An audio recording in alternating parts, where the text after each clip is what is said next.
அழகான ஆண்கள் குடியிருக்கிற காம்பவுண்ட்ல 1000 பொண்ணுங்க தேடி வரும். அதெல்லாம் ஒரு பிரச்சனையா?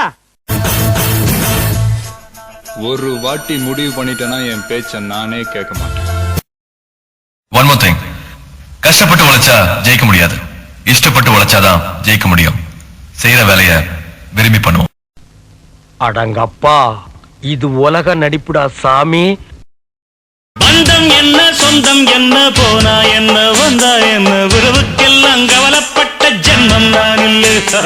பாசம் வைக்க நேசம் வைக்க தோழன் உண்டு வாழ வைக்க அவனை தவிர உறவுக்காரன் யாரும் இங்கில்லே. உள்ள மட்டும் நானே உசுரக்கூடத்தானே என் நண்பன் கேட்டா வாங்கிக்கென்னு சொல்லுவேன். என் நண்பன் போட்ட சோறு நிதமும் தின்னேன் பாரு. நட்பை கூட கற்பை போல எண்ணுவேன். சோகம் விட்டு சொர்க்கம் தொட்டு ராகம் இட்டு தாளம் இட்டு பாட்டு பாடும் வானம் பாடி நாம் தான். காட்டுக்குயிரு மனசுக்குள்ள பாட்டுக்கென்றும்